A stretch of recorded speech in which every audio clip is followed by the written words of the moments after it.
Yes. We want to tell an artist aliyeyo nti ekisokera ddala eggaali zirina ekifaananyi ekibi currently because abantu bagenze ku bivvulu ne babakuba ne bababba but you have wrong elements on your team. You're making events insecure. Londa promoter ategeera okitegera ekintu ekyo ajja okutegeera ekintu kyoliko the magnitude of what you're doing oba okitegera ekintu ekyo ddala okubeera n'omuntu atategeera ki kyoliko. The corporate world works differently. Oba oli star oba oli ki, you have to wait. Now abayimbi baffe wano eno kibatidde nnyo eggaali zibatidde nnyo credibility mu corporate companies. Ensonga lwaki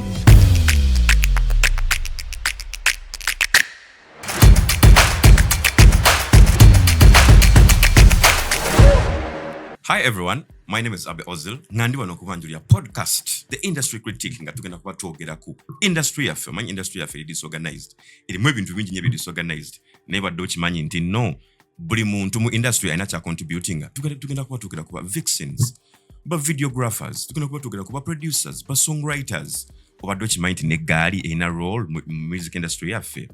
Nga leero mu studios ndine muganda wange Abdul White Collar wanje mukama wange sebo yogerako eri abantu, introduce yourself abantu bakumanye. What's up good people, my name is Abdul White Collar out at Galaxy FM. Ndi musanyifu okubeera wano to talk about the industry. Just like my brother said, our industry is very disorganized and I think we're here to criticize positively to help our industry grow. Ebintu byetugenda okwogera naye bigenda kuba abantu abamu bigenda kunyibanyiza nenga tugenda kuyiga. So we want to share things that we think can be used okubeera nga tutereza industry yaffe.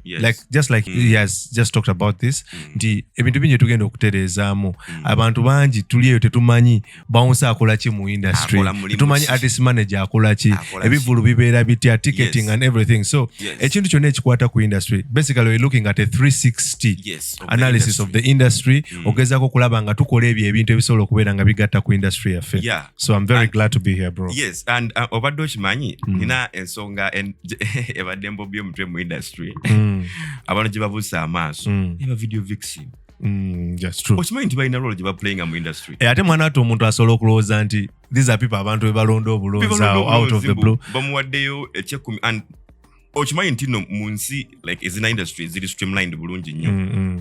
Vixen sente zaafuna mpitirivu mulimu gwennyini because actually they use professional models. Yes, professional models. Naye kati ffe wane waffe abaana bakirabanga kwetega kangende bandabe mu video ate nga nabo balina okusomoozebwa kwabwe because bw'oba otunuddemu bw'oba okigenze wala nnyo kimanyi olunaku lwe tuli batukyogedeko ekyaba vixen era bajja kifa kojja kulaba nga ba vixen bagamba tetusasulwa abantu babayisaamu eggaali okitegera webale babatega ekibatu oba okitegera and then they are also not recognized okitegera nti omuntu n'abeera nga akoze ne credit n'atagikola n'atagifuna okitegera ba dancers bangi. So I think industry I feel like just like you said we have an industry that has no standards. And if the standards exist, just zikola wantu wamu okitegera. So I think the purpose of this podcast, the industry critique, is basically to positively criticize. We're going to critique a lot of things, but the purpose of this show basically is to help people understand the right way of doing things, to learn.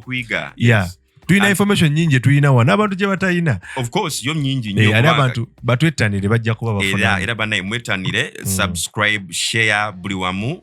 You're going to be having the good podcast eyamba industry ekuyamba gwe artist atandika kiki wandikoze okitegere ekintu nsobi kizobadde okola ngo otandika music okitegere ekintu ekyo lwaki okwataka kadde kono katwala ewanne simu nga tunakola vocal trainings okitegere ekintu ekyo esimu atuka kugamba nti wayi sina buddebo ate onyiige ogambe yakuzalayi abantu bakola ziddemo nga balowooza final work.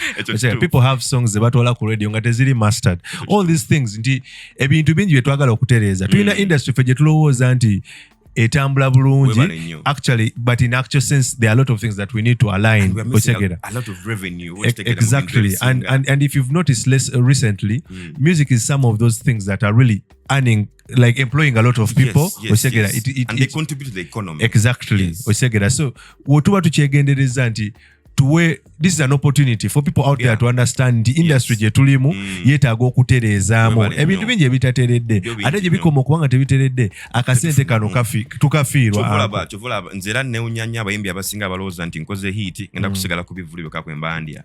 Now werabidde nti tuna streaming platforms ezigaba sente kati okoko n'okusomeza tulina okubasomesa abantu bamanye nti actually omuyimbi afuna atya sente besides ebivulu okitegera because yensonga lwaki tuli wano actually nti abantu wenda ne weesanga abazungu wenda n'obalaba nga when an artist has performed, has been in the industry for about 10 years, they can even retire. You get it? But they'll still earn off streams, they will still earn off endorsements. And ochimanyi nti waneno mimbi wagenda mu retirement bagamba yagwa. Kituufu by the way. Kati nze mulimu n'akantu akasinga okunsesa. You know nti most artists here or some artists here find it shameful okugamba nti no gundi yampandikira oluyimba ninga even the great Michael Jackson was written songs for. So I'll give an example of Davido and Wizkid. Davido and Chris Brown. Oluyimba lwe bayita aye. This new song of Davido. What do you mind to Davido? Yawandika oluyimba and he was acknowledged.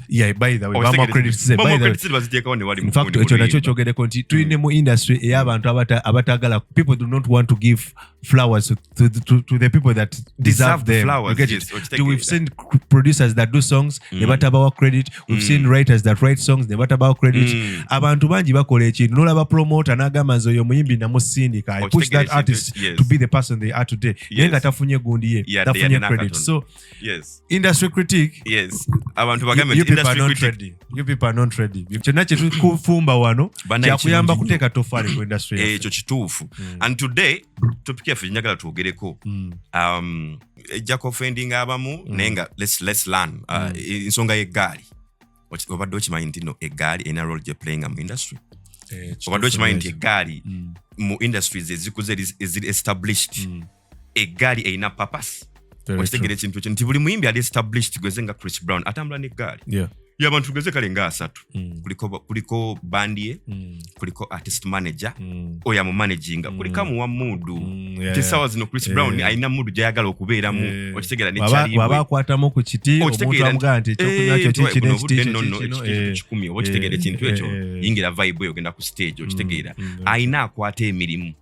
Nti bwe mbanzize mu Uganda okitegera ekintu ekyo nga ninza okuperforminga nga nandyagadde okuperforminga show e Kenya.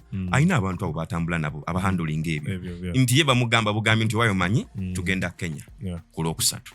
Okitegera ekintu ekyo eyo nena role ya gaali. Okitegere naye kati ffe wanene waffe twagala tubasomese eggaali yandibadde ekola ki eggaali yandibadde ekola mulimu ki mu industry ng'ogyeko eggaali zaffe wanene kuba eggaali z'endaba ezisinga waneeno ziba za kucyankalanya bivulu nakubba abantu. By the way abantu kankubula kino ekintu people need to understand eggaali kyeki basically for me I think eggaali yandibadde just an artist's entourage nti abantu b'otambula nabo b'oboze ku kivulu. Kino ekintu ekitandise leero actually kya mugaso nnyo omuyimbi okuba n'eggaali. Kyo kya mugaso ate kikuuma omuyimbi okitegeera okuba nga ali safe ne kikuuma ne faani okuba nga ali safe okitegeera. Kati lwaki kiba kirungi nnyo nti omuyimbi okubeera n'eggaali nti kino ekintu kiri borrowed from the western culture. Okitegera nti abazungu tubalabyeko wegenze no example ennungi eba Chris Brown.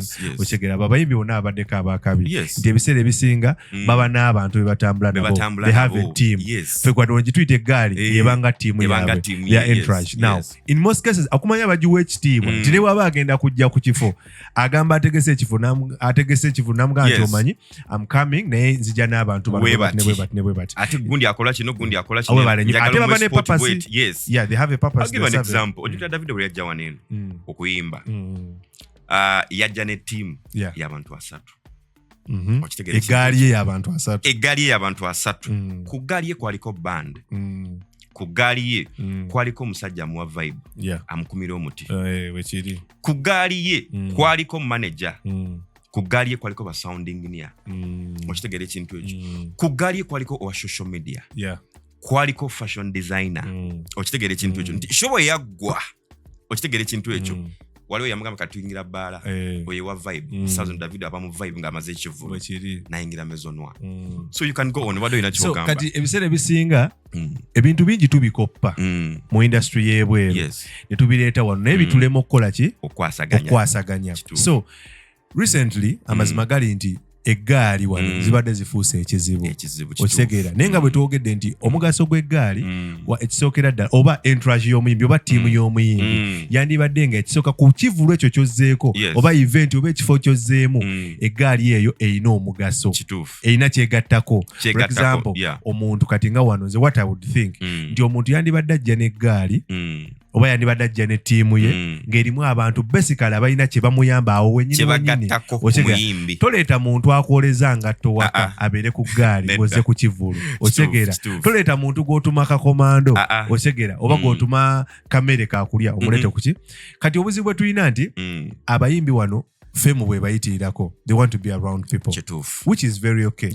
because kiina ne relevance gye kiwa omuntu nga ne confidence exactly n'ekirala nti n'abantu olina ekifaananyi ky'obasigira nti omuntu oyo ajja mu ki w'amaanyi wano bw'otunulamu if you trace back abantu babadde bazijja n'eggaali but tubadde tujja naye bitandise nnyo mu bano bantu baana bato edda abantu babanga n'amagaali naye nga gali limited era nga n'abantu abaliko ba purpose okitegeera kuba wa security because kati edda abayimbi babanga nze nalabangako twagendanga mu amnesia n'osanga Bobi Wine oyo naye ng'ate mwana wattu eggaali ye yabangako bouncer yabeerako DJ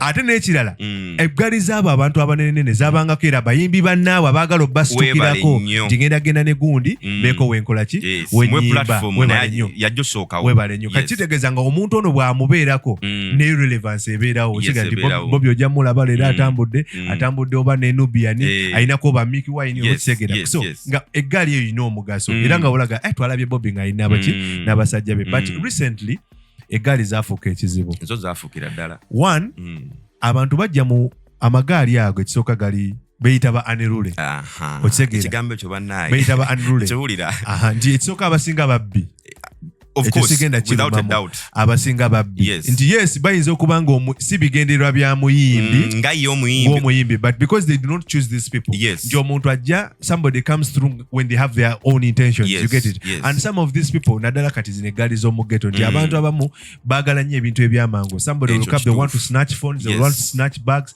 and to make matters worse nti n'engeri gye bayingira yansasagge they are not orderly naliko kukivulaawo ku jahazi pia ndaba omu ku bayimbi waneeno mu ku bayimbi abato abali rising yajja n'eggaali y'abantu 3 and they disorganized the whole event oba kitegere kino now kino kita trust eri fan yaguze ticket era abantu kati batya ebivulu omanyi kati fa organizing ebivulu mubeera ku bivulu ng'omuntu agamba ebivulu amebeeramu eggaali ekivulu kiriwa jahazi ayo sijja kujjayo ekivulu kiriwa busaabala ayo sijja kujjayo waliyo eggaali so eggaali zino eno zonoonye ekifaananyi kyezirina okukola ekituufu si kyezikola naye ng'ekisinza okuleeta ekyo like we said we are in an industry that has direction but lacks standards.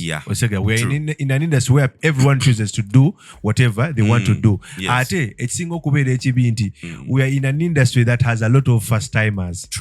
Omuyimbi omu yayimba n'agamba nti engeri okuyimba gye kutali mu interview ennaku eri mu ndongo so kati buli muntu asooka bw'akeera ku makya n'agamba nti njagala kuyimba so they choose to do things the way they want and to make matters worse nti engeri gye kiri nti tolina muntu gwewaleeta so togenda mubuulira ngeri gyakola ki tolina genda mubuulira kyakola bwebuzibu bwe tulina nti industry ziri ezikuze balina academy webale nnyo tova erino gamba simanyi nkubye exactly people are nurtured they are nurtured and in most cases abayimbi bwogenda ebweru people have talent managers people have record labels so buli kintu kye bakola kibeera kitegeke naye kati wano ffe tuli mu industry yes abantu bangi baagala nnyo industry eno givuga bwe batyo because they want to run things their way gamba anze industry bibanga eri bweti by the way okimanyi tino abe abantu abasinga tebakimanyi nti industry eno eri bweti naye abantu bangi bagifunamu the more disorganized the industry is the more industry byedi nti teri straight forward nti abayingira bangi ate buli omu akivuga nga bw'ayagala kati obuseera ebisinga buli omu akatiba ke kaayitirawo katambula nako kati zino eggaali abantu abasinga bambi oli agenda n'agamba njagala abantu bambeereko actually you might even find that most artists they have these teams oba balina entourage oba eggaali zino for good intentions. Yes. Naye ng'abantu ababeegattako tebabapima omuyimbi asobola kuba ng'ali ku stage yajja ng'ali ku stage naye beno abantu balala bye bakola emabbali ye abatakola ki tabimanyi. Now I'll give an example. Nalabako show ya Galaxy ya award eyaliko Fiki Gaza ne Alien Skin zina awards zino ezisembe ezaali ku Wonder ne Wisdom okitegeera. Now these are all ghetto commanders. They don't just move with people gye bayita Egali, they move with thieves. You understand? Nalaba mulimu abantu balamu mulimu abantu balamu naye kati mulimu ababeegattamu nalaba Alien Skin galina abantu nga 10 wabweru ningamba bana bagenda kuyita waabo bayingire and they eventually entered the event and it was so disorganized and people were so scared. Now ekintu bwe kityo kiba mazima kita trust okitegeera ekintu ekyo bapromota kati promota ajja kuba ategese ekivulu amazima ekivulu yandyagadde okikolamu naye nga Egali zinene tasobola kukola ki tazirinako control oba okitegeera ekintu ekyo. Nze njagala nkikugambe Abe, I think this is the reason why shows zino bweziti tuzikola era yensonga lwaki industry critic weeri. People need to understand, first of all, when you're choosing an entourage, you need to understand nti buli muntu gwendeeta ku tiimu yange agatta ku brand yange. People need to embrace, actually artists need to embrace the notion of being a brand. You're not just an artist, you're a brand. Because at the end of the day, besides singing, you want to still stay relevant in the industry. And how do you do that? You do that if you have a brand that is sounding. You do that when you have an established brand. And how do you maintain the brand? Kitegeeza nti the people in your team, you look at qualities before you recruit people on your team. You need to know that every person that is on my team has a specific purpose that they are serving. Obuzibu bwe tusinga okubeera nabo nti we have people nga bwe twayogedde nti abantu bayingira mu industry oluusi omuntu n'afuna ne hiti ng'abadde takikoze ki takisuubira kyeki kye twagambye. Njja kuwa example y'omuyimbi gwe baŋŋamba Omutume Planet. I didn't want to mention him, but yakuba ekyayi wenjaye ngali waka yebase nimamugamba ku TikTok okimanyi wakikubye webale nnyo kati gwe kwama kafaananyi such a person enkya bw'anaakeera ng'akubye abantu bangi omaye tulina wano abantu ababuukira etokota okitegeera people that move with the wave. Exactly. Now what does that imply? It implies that omuntu wabanga omuyimbi takedde ku makya n'amanya nti omuntu ono ajja mu ttiimu yange angattako kino kitegeeza ogenda kuba n'omuyolero mungi. But then that is the reason why shows like this exist. We want to tell an artist aliyeyo nti ekisookera ddala Egali zirina ekifaananyi ekibi currently because abantu bagenze ku bivulu ne babakuba ne bababba. Oyinza okuba nga si ggwe ng'omuyimbi gw'abalagira, but you have wrong elements on your team, people that are doing this and actually many people are taking advantage. Ekyokubiri mudijja ku kivulu ne Egali ne zidisorganizinga osegeera omuntu ne ku mulyango gwennyini ne baba security ne bakola ki osegeera basoloza sente aba ticketing. You're making events insecure. You're making people feel like ekivulu it is a no-go area. Thank you so much. Nti ekivulu okukigendamu either olina kubeera mu VIP ate VVIP nge ina security y'amaanyi enjawuloko osegeera. Chovola me, I'll give credit to Oberfest. I'll give credit to Rust and Rhyme. By the way, even swangs ebivulu byerimu very organized. Another event I want to give shout outs to is Nyege Nyege. I was there. Salaba ku Gali. Okitegeera nga ne bwoba ofuluma ng'olina essimu 2 bagamba zonna zitekemu password. Bakwaza ng'ofuluma ng'oyingira. You understand? Yes. So I want to give credit to bagaya abo mwebale nnyo kintu kye mukola nnyo mu creating the safe haven for people who want to come for events okitegeera ekintu ekyo. I want people to understand kino by the Abe. Abantu abachoosing okujja mu bivulu. People have come for fun. People have come to spend their money. Okitegeera ekintu ekyo omuntu azze ategesa akasente ke. Exactly. And trust me, to all artists out there, you need to understand that people out there love you. these are your Bambi fans. babagala, You these get are it? your fans, Now, yes. the biggest problem, the disservice you're doing yourself Yes. is that omuntu agenda kujja kuba omuntu oluyi. Okitegeera ekintu ekyo. Ku kivulu kyo. Weebale nnyo. Omuntu agenda kujja ojja kutambula n'eggaali omusajja bamubbeko essimu. Omuntu gwe babbye essimu abadde faaniwo. You're losing that person. Yes. Trust me, mu marketing waliwo akantu ke bagamba nti kasitoma omu bw'aba asanyuse akugattako alifaringa. But omuntu omu bw'aba anyiize if a negative comment egoba bakasitoma abala 10. Because when every time somebody is not satisfied with what they are getting, their service they are getting, or the experience, trust me, they are going to chase a lot of people. Of course they will. Ogenda kusanga abantu bangi nga bawo experience yabwe ku ggaali ku kivulu olinga gamba siriddayo mu kivulu. Now kitegeeza kyekigambye nti bino ebintu bissa industry wansi bijinafuiza ddala. Ekisookera ddala ogenda kunafuya promoter. Ogenda kumunafuiza ddala. Ogenda kunafuya omuyimbi. Nti ali incompetent. Tasobola kutegeka kivulu nga kiri safe. Exactly. N'ekirala ogenda kunafuya ekifo. Because mulimu omuntu gwe baakubira ku katikati. Nga takyasobola yagenda ku kivulu kya musuuza. Oba ku kivulu kyonna. Waliwo omuntu gwe baali bakubiddeko ng'agenze ku event yonna.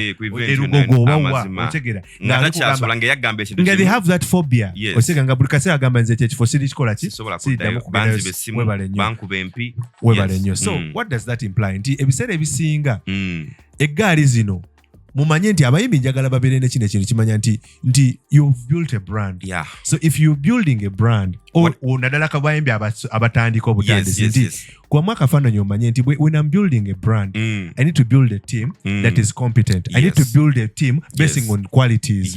Kati bwenkera kumakya ne ngamba abe nti njagala bantu kugundi anyinako ekyokulabirako nze personal I would think laba abantu nga bafrigo nti bw'olaba omuntu ng'owa frigo band osegera nti olabeka afrigo band ng'eyina eggaali nedda naye teyina bafaani kugambe nze ebbanga lindabidde Moses Matov I have never seen a gaali anywhere ng'ogyeko ba band members okitegera ekintu ekyo ne ba sounding bokka baba n'abantu abali relevant webale nnyo nti kati ebiseera ebisinga what we are lacking in the industry era kye nandiyagadde nti everyone out there ayagala okubeera ng'agatta ettoffaali ku industry ebintu ebimu bino tuleme bisudiya kubisudia busudia mu gaali biki okitegeera. There is a way people I know buli muntu alina opinion ye ku gaali but the truth is a gaali has done more harm than good yet ku industry yet ate ina kugattako webale nnyo tukunyonyole ntukugamba nti egaali eno enakubeerako bantu balina mugaso bali productive okitegeera ekintu ekyo. I'll give an example of what Swangs is doing. Buli muyimbi wa Swangs alina egaali okitegera ekintu ekyo they have their entourage balina entourage yaabwe okitegera ekintu ekyo nti ku entourage ya wininiwaji kuliko bouncer kuliko designer kuliko manager okitegera ekintu ekyo be bantu bana nga n'omuyimbi kwali okitegera ekintu ekyo nti tomusuubira kujja n'abantu 8 bakole ki abantu bonna balina purpose okitegeera ekintu ekyo azawi kyekimu kitaka kyekimu zafrani kyekimu you understand so igwe kyekikulowozesa nti bunabeera n'abantu 3 nga tebalina kye bakugattako ogenda kubeera w'amaanyi okitegeera ekintu and some people I think abayimbi abasinga balowooza nti okubeera n'eggaali ennene kwe kubeera n'amaanyi mu industry. Nze ngenda kugamba ekintu kino abe you see abantu kye batamanyi nze ngenda kusooka kunenya abayimbi by the way because this is munansonyiwa this is a critic show tulina criticizing ebintu ebitakolebwa bulungi twogera mazima omuyimbi yenna bw'oba ng'olina abantu nga tebalina mugaso osanga ng'omanyi bakola obuvuyo n'obasigaza nga bali ku ttiimu yo kikyamu kitegeeza kikkakatako omuyimbi okusunsula abantu abali ku ggaali yo n'omanya nti gundi for example njagamba nti nze muyimbi katugeze ngaani ngenda gamba nga Alien Skin okitegeera nti yes nti Alien Skin oyina eggaali yo muyimbi w'amaanyi okitegeera ate abayimbi abavubuka bangi bamulabirako okitegeera nti omanye nti nga Alien Skin nyina bouncer wange oba nyina ababeera ku gaadi webale nnyo nyina DJ oba omuntu abeera n'endongoyo okitegeera oba abeera ne CDs nga bwe kityo nyina omuntu akuba ebifaananyi adocumentinga because kati people have balina social media platforms tenyina omuntu akuba ebifaananyi nyina omuntu owa social media you get it n'ekirala nyina n'omuntu alinga manager wange ayogera n'omuntu eyategese ekivvulu okyegera abo abantu bwe batu kati nti ne bwe mba nzija ku kivvulu I'll take the initiative okunnyonnyola abantu nti bannaye nzija nja kujja saabwe sinzija n'abantu bwe bati okyegera lwaki njogera ekintu ekyo nti tusunsule because the biggest problem that we have once all these things happen nti egaali yagundi yagenze neterizing ekifo okyegera many artists have come out to say I'm not responsible for that that was not my team exactly but unfortunately when footage is released baba balaga ng'abantu bano batambula naawe kitegeeza you're responsible for their actions so to make in order not to affect your brand I think it would make more sense if we are critical of who is on our team. If we are very certain of who does what on our team, such that we have people that are relevant to the cause. At the end of the day, we're going to uphold our brands. We're going to have brands that are reputable. Yes, corporate company is all reaching out. Exactly. The reason as to why bayimbi baffe tebakyali nnyo mu sponsorships mu corporate companies. People are no longer endorsing. Tebakyabawa nnyo deals. The reason as to why the major problem is tulemeddwa okustreamlininga kyetuyita egaali zaffe zise character y'omuyimbi. Now just imagine you booked Allen Skin on a wedding. He moves with 30 people. You understand? You have a well-organized wedding. Okitegera ekintu ekyo bana abantu bazze mu maaso anti yetayimba nga tebaliiwo. Kyembadengera okugamba nti okimanyi nti no I've seen ekivvulu before. There's an event egaali y'omuyimbi omu gwe sigenda kwogera mannya bajja ne bakwata MC ne bamuggyako ki omuzindalo. Yes, they could have had differences but there was a scuffle. Now imagine the kind of disorganization and discomfort that this whole scuffle caused. Ekirala what usually happens nti egaali zino bwe zijja they all want to step on stage. Kati we have some people that organize events on a small platform nga talina kifo kinene webale nnyo kati kitegeeza nti kati ogenda n'olaba abantu people on stage. Nze I've seen Chameleon yagendanga ku show bamujjukira bwe yagenda mu Big Brother yayina radio ne Wizo okyegera Chameleon muntu agenda ku show ng'ayina abantu abakola ki kiki kye nakugambye kati Chameleon imagine yatambula ne Wizo ne radio but papasi yaabwe nti balina kye bamwogerako ekimanyi ne event yo yennyini nga Big Brother yamugamba ssebo ojja n'abantu kubanga tulina provision y'abantu tukuwadde abantu babiri abali extra okitegera ekintu ekyo tukubukingidde woteeri tukoledde kinendo kati now just imagine oyina egaali y'abantu 3 bakubukinze Rwanda okitegera ekintu ekyo okitegeera andi era kati bwe buzibu bwe tusanga nti we are creating ate n'ekirala nti kati tulina n'obuzibu obulala abantu bwe batamanyi nti oba n'omuntu ku gaali yo ng'alina obuzibu n'abantu abalala because they cause trouble out there.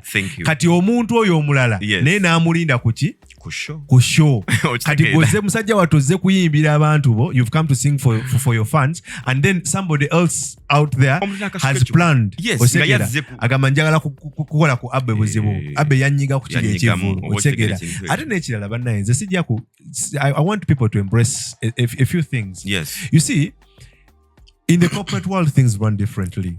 Fena tulina gye twakulira okitegeera kyetuganye nti abantu zengenayinda abantu gagamba fomanyi bageto youth my brothers musiga ekifaananyi ekibi ekya geto okitegeera fena tukulidde mu geto ate no geto embi actually ze geto youth nandibadde musymbolizingira ku muntu arwana ennyo akulidde mu mbeera ey'obugubi naye ng'arwana okuvaayo okitegeera nti wandibadde kyakulabirako nnyo naye bw'oba olowooza nti gw'okola effujjo kyekikufuula geto youth okuwanika nnako bw'oti wakabi okitegera era nze kino mbadde nkisaba nnyo abantu ababeera mu gaali nti you're even privileged olina omukisa okuba ng'otambula n'omuyimbi okitegera ebweru abantu osanga omuntu nga n'omuntu atambula n'omuyimbi serebu nga star naye kati fe wano problem gye tulina nti abantu ate abali mu magaali nti bamanyiko na muyimbi yekka abasigadde bagamba abasigadde muri Chameleon okimanyi nti egaali ya Chameleon eriko abantu banabo ba star okitegeera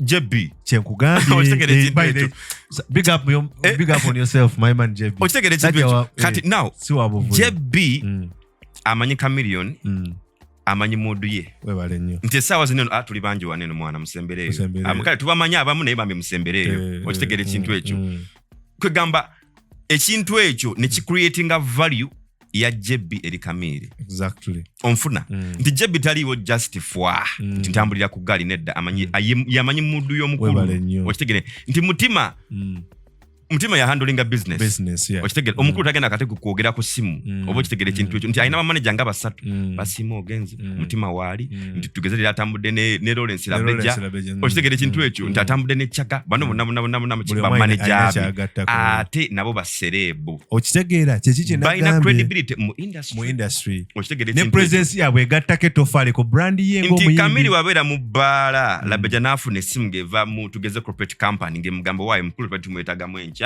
tulina deal bweti ne bweti Labeja tajja kujja direct nti omukulu we amwenda mu modu ye amanyi time y'okucaka oba onfuna ekintu ekyo nti Kamere wabako ku ssaawa 8 ayagala kudda waka naye nga modu emulaga nti tulina okubeera mu bbaala ayina amugamba okitegere ekintu ekyo nti wayo manyi enkya tulina ka meeting bwe kati tukole ki tuddeeka okitegere ekintu kati abayimbi baffe waneeno kye batayina nti balina eggaali nga yo eri mu kusudia busudia Yep. We need to have people that really add value because katinze ndabye nnyo omuyimbi n'atuuka ne ku kivulu nga tekwandibaddewo nabuzeewo because at least kyemmanyi nti in most cases when artists come at a show they are given baba ne free pass. Of course, why would an artist have a scuffle even before the show? Kitegeeza nti it's going to first of all kigenda kujja mu mbeera mu mudu yo yimbira abantu. I've seen recently nalabakaawo event yemu ngalo artist yomu Biswanka I think abantu bali bagala mwekola ki bagala musabula now imagine omuntu ono ayina bafaani be bayinza okubanga ate bafaani be naye bakola ki bakwagala ne kati balabanga ate mwina scaffold je mulimu eyo mwagala kuwana otegera kita brand ate abantu kibatalina kumanya nti ebiseera ebisinga abantu kati bagenze bakula osegera ebintu bikyuka people informed kati oli bulwala bembeera nga oteekawo embeera etali ya bugunjufu and social media has come and social media is everywhere era bisa bane abayimbi artists I think this is what I'm urging artists nti we should avoid things that put us in scandals osegera ebintu ebyo bitulabisa ebintu ebikase ebiwera nga bukasera gwe oli mu bintu bya kulabisa there's a lot of drama olaba wano obuzibu bwe tulina nti abayimbi baffe banoonya amawulire nga tebaga planningidde okitegera ekintu ekyo olina kuba fani omugere mbula kuba fani akogeddeko oba okitegera ndula kuba fani akuvumye gwe tovumanga omuntu okitegera ekintu let me tell you kambabule kino ekintu abantu balina okimanya nti you always be judged on your music first ekyo kituufu bino ebirala ebyokukeepinga relevance ebiri important by the way it is very important to keep relevance never toyinaki kitambula but do it in a respectful way osegera there are things for me I'll give you omuntu omu asinga okunyumira Bagonza Epas now this is someone who has really mastered the art he has mastered and the industry itself ndiye muntu akeera kumacha namanya nti guno omwaka nga bwenkola music wange biki byenkola ebisigala nga bimpa relevance osegera naye n'omusanga nga relevance we teri controversial but the biggest problem that we have taina kwakosa okitegera ekintu ekyo naye nga ali relevant exactly nti kati ate nze ekisinga okunnuma nga ghetto youth nti ebiseera ebisinga ate abaana abali nnyo mu zino embeera bwezi okitegeera ate ba ghetto youth okitegeera I saw one time nalabako eggaali emu y'omuyimbi omu yameetinga Khalifa Aganaga okitegeera now this is Aganaga is someone muyimbi muto okitegeera si muto mu yakatandika naye muto ayina abaana abato generation inspiring and I believe he's a very talented boy now this gentleman bamusanga ne bamukuba oluyi okitegeera now ekyo ekintukola ekyokumukuba oluyi eggaali yo ly'omuyimbi ng'emukuba oluyi kyamutyobola ng'omuyimbi kyamutyobola ng'omusajja kati omuntu yandigenza okupromotinga oba oluyimba n'abeera ng'afuna ate agenda kukwogera ku kintu kyabaddewo incident yakumukuba luyi nejjukira omuti obodde bafani be bawulira batya omusiza wansi ng'omuyimbi so nga ate I would expect omuntu nga aganaga saawa zino okubeera nga yandibadde ng'ayimba n'omuntu oyo egali oyo omuntu yamukuba ki oluyi timwesule mweyambe because fena tuva wansi kati n'olaba nti twerwana n'okwessa wansi that is the now talking about that saga nina ka video ke nalabye ku TikTok aka King Zale ne Khalifa the battle was okay yamukuba oluyi but the battle was on the microphone and someone came in the comment and said I wish our industry could go back to the days where zine Egali zewandulira bigambo ku microphone zani okwekuba ebikonde okitegeera because the rhythm gye bataddeyo Khalifa yabadde akuba freestyle nga disingoli okitegeera nga ne King Zale amuddiza oba okitegeera but in form of a battle nenga it's a music battle nti nze ndi wakabi okitegeera nga naye agamba nange ndi wakabi oba okitegeera in the context of a microphone and guess who was the judge Chameleon okitegeera ekintu ekyo now just imagine if we created a safe heaven for our music nti Egali tuziina bwe mwamagala kwesabula mugende mu studio kola oluyimba like it used to be then oba okitegeera ekintu ekyo ate n'ekirala era kano abayimbi bayithayo balina okimanya nze we need to do buli kintu tulina okikola with a purpose it's very unfortunate that way like we said we are in an industry where people wake up and they're artists. People wake up and they're into the industry. You get it. But unfortunately, they do not plan. I'll give you an example. Of course, there are financial constraints. That usually artists face. In terms of welfare and everything. Now, I'm imagining an artist that has got a whole entourage of about 40 people. 40 people. You get it? First of all, you're housing them. Okay, in terms of clothing, it might not be your concern. Issue, but the biggest concern is they have to eat. They have to eat. Kati kwa mwaka fananyi ng'olina okuliisa abantu 40 buli lunaku. Okitegeera kuba mwaka faananyi nti ogenda kubeera okufoosingibwa okugula emmotoka. I've seen artists that are buying agula extra car ennene nga omugaso gwe si kumutambuza ne kutambuza ki bakadeideyi. Remember emmotoka eno ekolera service emmotoka enywa amafuta okitegeera ekintu ekyo enazi kyebayita nti webwe eyonoonese okitegeera olina ogitwala ku service. Kati nze nkubamu akafaananyi anko n'okubamu akafaananyi nti omuntu alina eggaali y'abantu 40 bonna babeerawo naye baba balya katugaba ku 40 baba balya akawunga nga balya kilo 3 kilo 3 buli lunaku ewiiki kilo 21 kitegeeza mu mwezi baba mu kilo 8 plus okitegeera kati bamu akafaananyi nga toyina ssomero naye ng'olina okugulira abantu emmere bwetyo ate nga n'ovuiki abantu abasinga by the way nti abaana bano abasinga by the way tebakola okitegeera babeerawo tetugambe nti okubagulira emmere kibi si kibi but we are showing you like the cost chikumenya ng'omuyimbi nti sente ziwandibadde but if you're paying professionals because I'll give you an example if I have for example if I have a professional photographer if I have a professional social media handler person if I have a professional bouncer if I have a professional fashion designer who works with me and a sound engineer who tests my sound before I sing and also if I have maybe a makeup artist for the female artists I nkyeteka mu bwongo bwange nti at least I'll even create a budget for these people.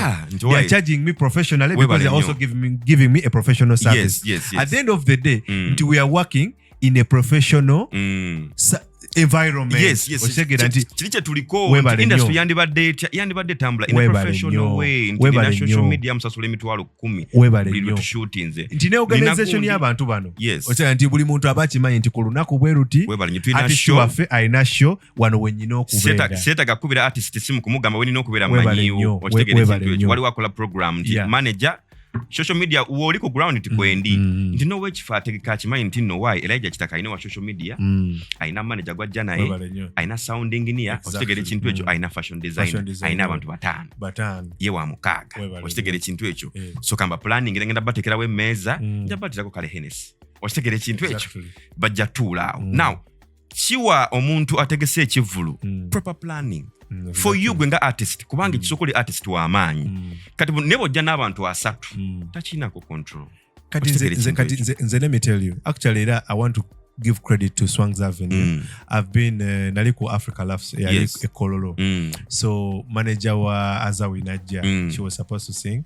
Obudde kati event kolo omaye ebintu by'ebivulu bimanyi obudde bukola time management wanene mu bivulu butabukamuka nnyo kati omuyimbi najja kati omuyimbi bwe yajja yasigala mu mmotoka osegera artist manager najja manager bwajja natugamba ne bamugamba naye obadde ogina okukuba ssaawa bwe ziti naye engeri show gyeruddewo twetwala tunyigewo comedian then ojja okole ki okole manager naga okay kanjogere n'omuyimbi kuba modi yadaze nga ki yakuyimba osegera era omuyimbi ne bamubuulira actually omuyimbi n'agamba it's okay kamala okuba bw'amala okuba ngenda kugira bwenti ne bwenti mugenda mukuba luyimba bweruti ne bweruti era ne babiŋŋamba by then I was working backstage kweyo show ne ngenda ne mbibuulira DJ bulungi byonna era n'atugamba n'otugamba nti oli bw'anaaba n'atera okumaliza bring me an extra mic mbeere naye wano bw'anaaba amaliriza nja kusooka kugira backstage then ndyoke nnyingire ki now I love that kind of organization. Naye abantu be yayina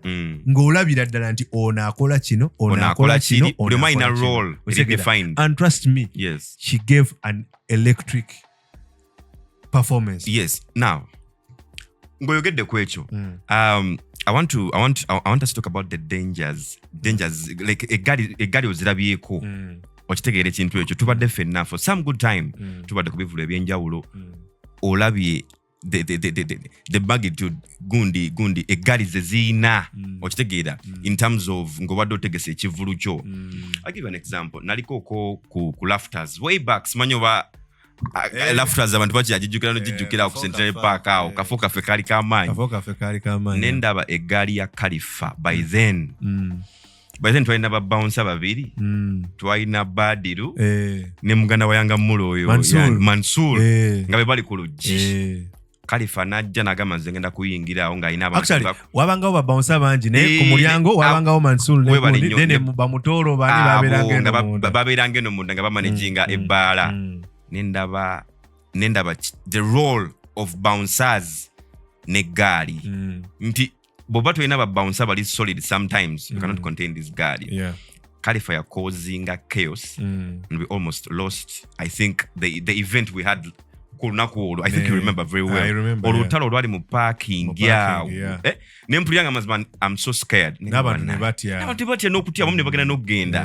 and remember Laughters was one of the biggest hangouts we had by then okitegera ebiseera nga essaawa zino ngenza jigezanga ku bbaala ki mezonwa okitegeera ezibbaala bwezityo because Laughters abayimbi abaliko essaawa zino yabakola abasinga era abayimbi byakola Laughters webale nnyo okitegeera ekintu vibe yabeeranga ku Laughters egali ya Khalifa gwe mulundi gwe nasooka okukyawa egali obulamu bwange gwe nasooka okulaba ku gali nga zirwana n'enzikyayira ddala obulamu bwange and that was so bad and scaring. Nze my first experience ku gali nagiraba ku Wonderworld era yali yamuyimbi omusijja kumwogera linnya olw'obutamulabisa naye kati egali omuyimbi we yava ku stage n'abuukako yabuuka nabuusi ku stage yasula microphone n'abuukako egali nemukola ki nemugoberera naye buli kati bekolamu nga bwolaba line bbiri kati ng'omuyimbi abali mu maaso naye buli we baayita obusimu nkofiira buli kimu bakitwala and you just hear people screaming that was my first experience of a guy era negamba industry yaffe wano weetuuse naye buli muntu omanyi kyalinga agamba abayaye b'omuyimbi babbya abantu abayaye b'omuyimbi babbya abantu webale nnyo so kyobola kyekiri nagaye nti some of these abayimbi people I think artists should be worried of what is happening they should be worried of the activities that their team their entourage egaali yaabwe ekyekola because bino ebintu egaali bye zikola bibazze emabega osega bijonoonye brand zammwe financially brand wise osegera I normally interact with in the corporate world I have so many people I work with in the corporate world originally yoko so and people tell you your artists have lost credibility. Tetukyasobola bawa sponsorship omweyaki. I'll give you an example. Waina promoter wale promoter yali atambuza ekivulu ky'omuyimbi emu wano e Kampala nga akwataganye ne marketing team ya corporate company emu. When they reached out to promoter n'avuma abasajja n'abavumira ddala no bubi nnyo nga bw'okiwulira, and they ended up losing the deal just because of having people who are ignorant about things. Okitegeera ekintu ekyo nti n'oba okola ne promoter, londa promoter ategeera oba okitegeera ekintu ekyo, ajja okutegeera ekintu ky'oliko, the magnitude of what you're doing, oba okitegeera ekintu ekyo ddala n'okubeera n'omuntu atategeera ki ky'oliko. The corporate world works differently. Oba oli star, oba oli ki, you have to wait. You have to send emails. You have to be in meetings. Oba okitegeera ekintu ekyo. Now abembi baffe wano eno kibatidde nnyo, Egali zibatidde nnyo credibility mu corporate companies. Ensonga lwaki ne revenue gwe tufuna mu corporate companies kati mutono kusinziira ku bye twakolanga edda wakolanga event n'omuyimbi nga muyimbi upcoming nenga mazima akantu ke bakuwadde oba okitegeera ekintu ekyo okuba nka financing ekivulu kanene. Apparently it's something like a swap deal. Nyimbira okitegeera nja kuwa sente bweziti, okitegeera logo yange nja giteeka ku kivulu. You understand? So zino Egali tuli muza addressinga nti tetugamba nti Egali mbi nedda. It's good to have a team. Egali, it's your team. Nti tekiri wano wokka oba okitegeera Egali ziri wamu. Tekitandise leero oba okitegeera ekintu ekyo. It's something that has been borrowed. It has been borrowed oba okitegeera ekintu ekyo nti ne Michael Jackson yalina Egali, Brian Rich balina Egali, but Chris Brown balina Egali, but David, but Wizkid. Me have seen Wizkid go on shows with like 10 people, but with purpose. Okitegeera ekintu ekyo. People need to learn to hire professionals. Let's hire professionals. Banaye hire mentors. Wewe tangu limu ibinga kolina mentor. I think we need God. And also kano kalowoozo. I think what if we're to talk about what we can recommend for the industry, because we said, the industry critique is here to make things that at least we have an orderly industry. To make sure that at least we have a way of doing things. Let's streamline our industry. Exactly. Ku standards ziri international. Exactly. We need to rectify a lot of things. Just paint a picture. Abantu abali Bulaya, abala industry yaffe. Mukeyosi gwerimu batulowoleza ki. I don't think there is somebody ngari US oba ngari Sweden or anybody in the diaspora who would want to come here nje agende ku cricket oval ngalayi babadde basabula abantu. Otegere kintu ekyo. iPhone yange bagitwale nedda. But I think kino kintu tulina okukola. One, artists need to have managers. Because I think as an artist, your main purpose. Bibi nemitu biwetaga gwe kugaliyo.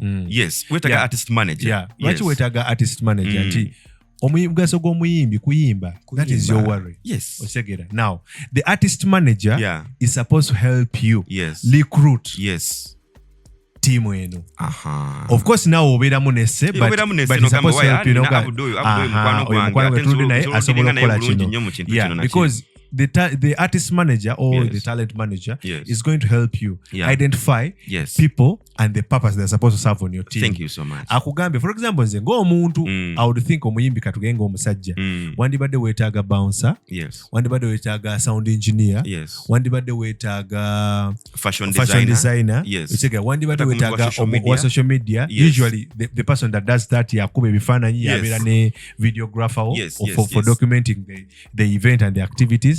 Then wetagayo omuntu omukala ali person webale nyo wetagayo n'omuntu yakuwa vibe okitegeera kubeera naye nja kunyumya naye before nga sinnayimba yamanye vibe yange. So that is literally about 5 people. Kati ate obeera ng'olimu kati mulimu ne ba artists abalina mu badancers. Osokujamu ne badansa babiri. Kati ku ba artists abakyala nti ye ate asobola okukoleramu n'omuntu nga ba makeup artists. Of course n'abasajja beetaaga mu ba makeup artists. Ku bakazi abakyala, I love what Spice Diana has done for her brand. Okitegeera ekintu ekyo. She has bouncers. She was actually working with this lady ali mu Talent Africa. Mukyala twakolanga naye oyo, she's called Julie. Oba muwala omumanyi ali mu events planning ne mu corporate world. So yakwasaganya Spice Diana mu corporate world. Are we going for an endorsement? Yayogera. Okitegeera ekintu ekyo. Ngojjeko Spice Diana, I'll give an example. Omuyimbi omulala naye we Bulaya, Davido yali ebwarabu eyo nga agenza okukutula ddiiru n'abawarabu n'abagamba financial manager wange yaganye tugenda sobola kola nga kati gwe muyimbi nanga nedda yabetunuddemu ngala exactly. Now you get the deal. Tekiri nabadde nkugamba nti now nti gwe ng'omuyimbi olinawo okoma okulaba ebintu okitegeera naye kati mulimu omuntu agenda okukuyambako akugambe nti kino bakikolera bati bakikolera bati so when you're choosing people on your team abantu abali ku gaaliyo they should be people first of all abalina relevance ate abantu abali credible ate abantu beweesiga ngomaye bajja kukola ki kuggusa ekyo ekintu exactly kino nkisaba abayimbi abanene abali eyo the top artists the big artists you should do things that other people should benchmark on otegeera nti omuntu amanye nti okay ng'omuyimbi weetaaga kino oli bw'amanya the people that you need fe tukuwadde example wano nti ebintu ebiri basic as an artist weetaaga talent manager you need bouncer oba security personnel weetaaga omuntu running social media fashion designer wetaaga omuntu akuwa mood then wetaaga omuntu agenda okudocumentinga about video of social media then ekisinga mu byonna kino kanunkawa bategesi ba bivuga okukontrolinga ekintu ky'eggaali abantu tubagambe oli muyimbi tukubookinga ojja ku event eno tubaye tukusaba olunaku lwojja ojje ku ssaawa bwe ziti ojja n'abantu bameka okyegera era omuyimbi okimugambirewo exactly let us set standards obugaye bw'ojja n'abantu ekivulu kyaffe olw'embeera ebadde egenda mu maaso y'eggaali jangu n'abantu 5 abantu abo 5 betujja okuwa passes zaabwe bw'ojja n'abantu abasukkawo tetujja kukkiriza kuyingira exactly kino ekintu tukirwaneko ffenna otherwise eggaali zifuuse obuzibu mu industry exactly so kino kitukwatako abayimbi talent managers abategesi b'ebivulu all the stakeholders bonna ffenna twetaagira okukwatira wamu kuteza industry yaffe. And with that, thank you so much for watching. So this is our podcast, The Industry Critique. Eranga leero mbadde ne muganda wange Abdul White Collar out at Galaxy FM. Yes, and keep subscribing. We are soon bringing you more episodes with great information egenda okuyamba industry yaffe okutereera. Keep it locked.